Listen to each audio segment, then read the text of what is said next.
What is up, Lighthouse Middle School? How you guys doing? Hope you guys are having a good Wednesday. Hope you guys had a great Labor Day, good Monday off. Spent time maybe with your family or with your friends, just kind of relaxing before we got back into the regular school routine.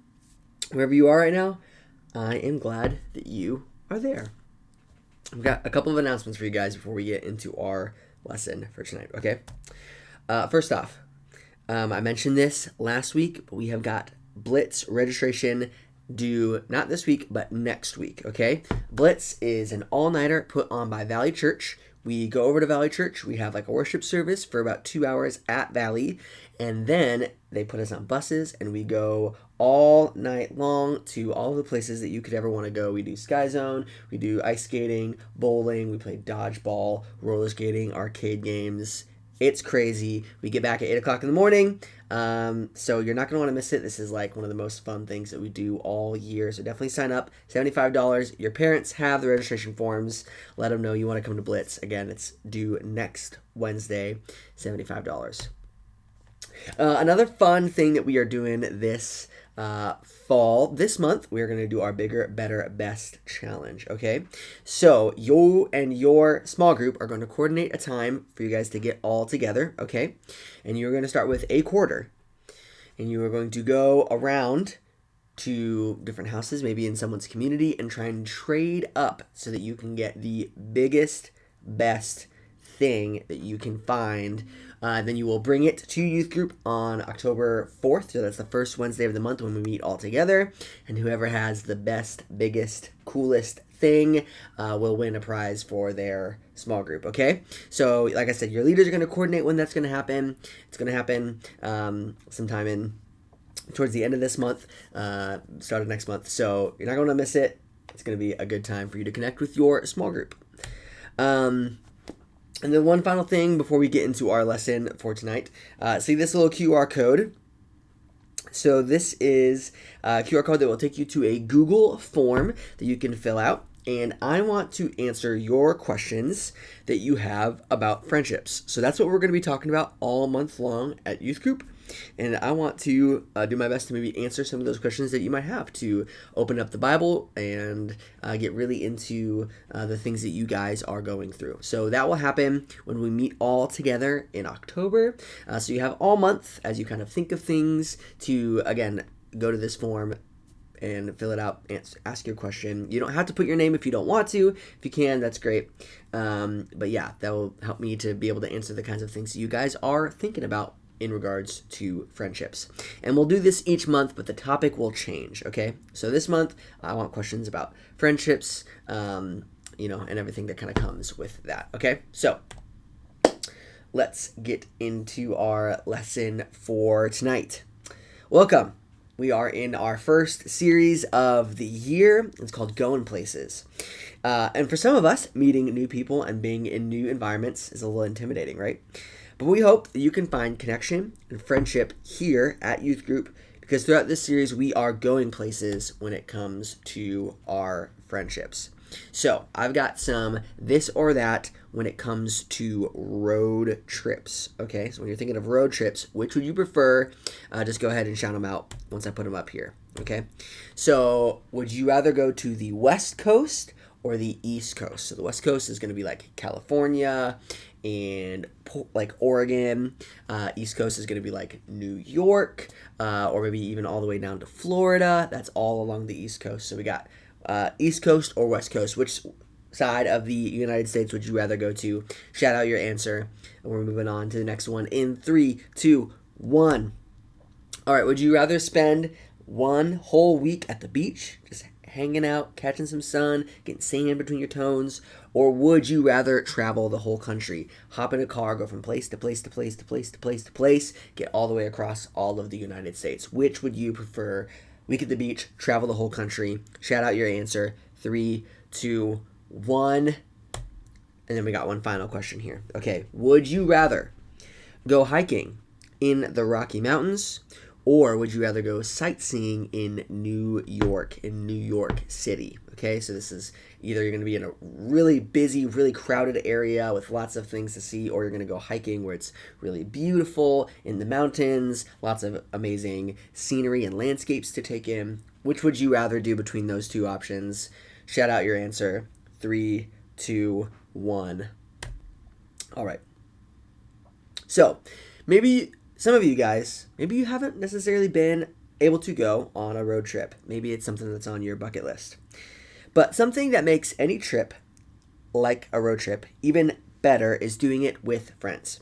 Let's say you create an elaborate itinerary for a road trip. Who would you invite? What if the roles were reversed? Would you go on a trip someone else planned? Frequently, we want people to join our plans, but would you do the same for someone else? And when it comes to planning and road trips, very, very important part of that is the snacks. So I got to get your snack opinions here, okay? When you go on a road trip, how many snacks do you pack? Do you let other people pack the snacks, or do you pick them yourself? Do you try and keep like a few things held back for yourself that's not shared with everyone? These are the questions I want you guys to discuss with your small group.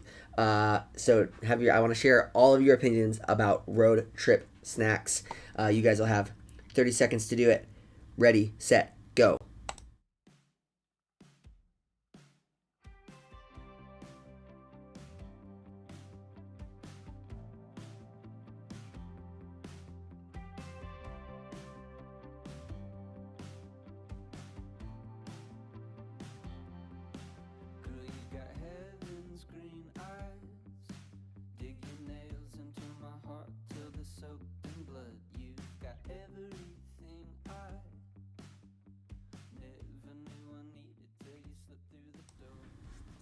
Now, obviously, snacks make everything better, but our tastes vary, and that is similar to our friendships.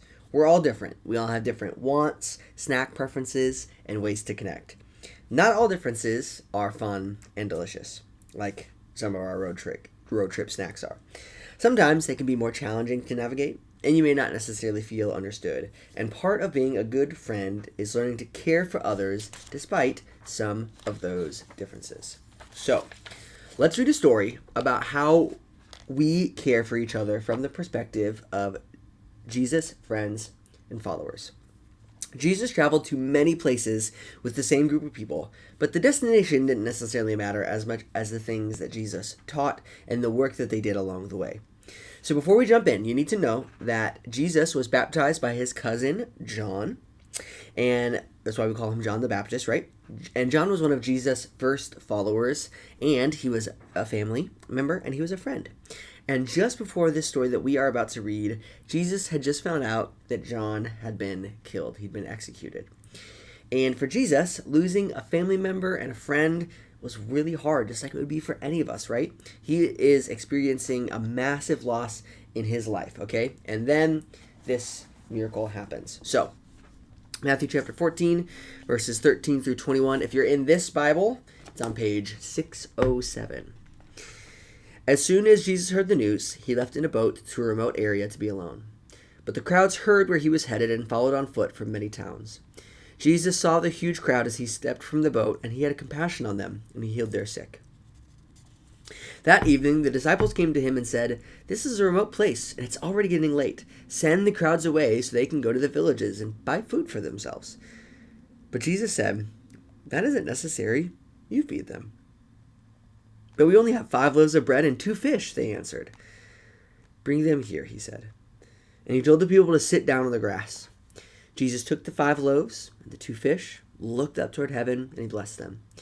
And then breaking the loaves into pieces, he gave the bread to the disciples, who distributed it to the people. They all ate as much as they wanted, and afterward the disciples picked up 12 baskets of leftovers. About 5,000 men were fed that day, in addition to all the women and the children. So, in this story, Jesus' disciples were worried that it was getting late in the day and they were in the middle of nowhere. They wanted to wrap up the gathering and send the massive group of followers away so they could find food for themselves. But there's a bigger picture to consider too. They cared about the crowd and were concerned about what would happen if there wasn't enough food to go around. Would they be responsible? Could the crowd turn on them? Would maybe even people die? And Jesus also obviously cared for this large crowd, and he wanted to feed everyone. He told his disciples to give them something to eat immediately. Why wait? There were thousands of people, though. Maybe they knew Jesus could do a lot with whatever they found, so when the disciples could only muster up 5 loaves of bread and 2 fish, they brought him to Jesus. And he took the bread and the fish, and then he miraculously fed everyone. And this miracle shows Jesus' power. It shows his care for these people. And it's a picture of how Jesus is the bread of life. He is the one who brings true satisfaction to our souls. And caring for 5,000 friends is core to who Jesus was. He taught his disciples and teaches us that loving everyone, including our enemies, is actually part of following him. And he says this in Luke chapter 6, verses 31 and 32. This is on page 641. He says, "Do to others as you would like them to do to you. If you love only those who love you, why should you get credit for that? Even sinners love those who love them."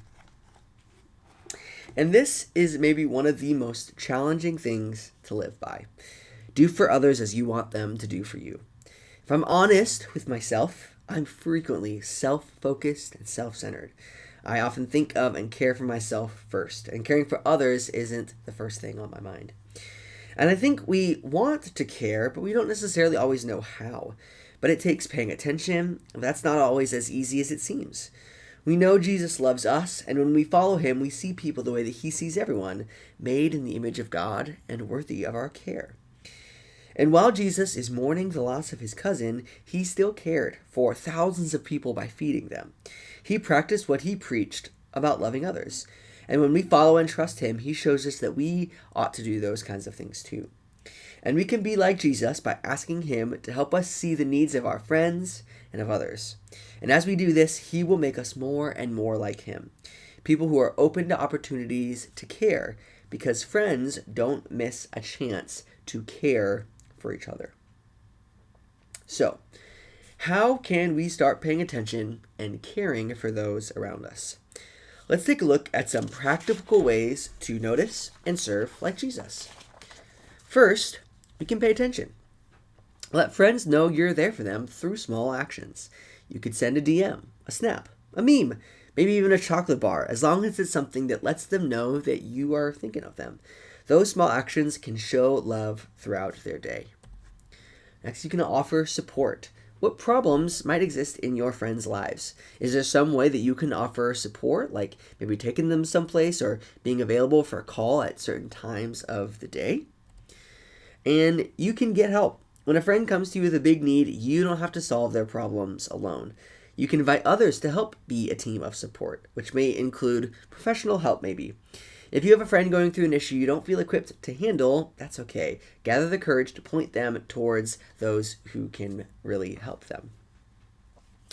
And just like any road trip, friendships are a journey. It's not always about the destination, but the adventures along the way. And a fulfilling friendship includes following Jesus together. You may get lost, tired, or need to take a break, but we have the privilege of being the kind of friend who follows Jesus.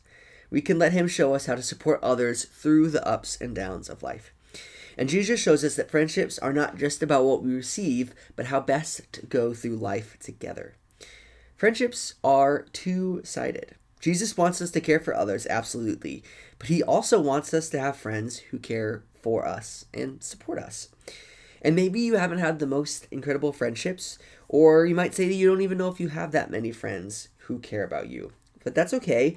That's why we're doing this series about friendship. We hope this series will help you start seeking out friends who are caring and supportive. Because like we said, friends don't miss a chance to care for one another.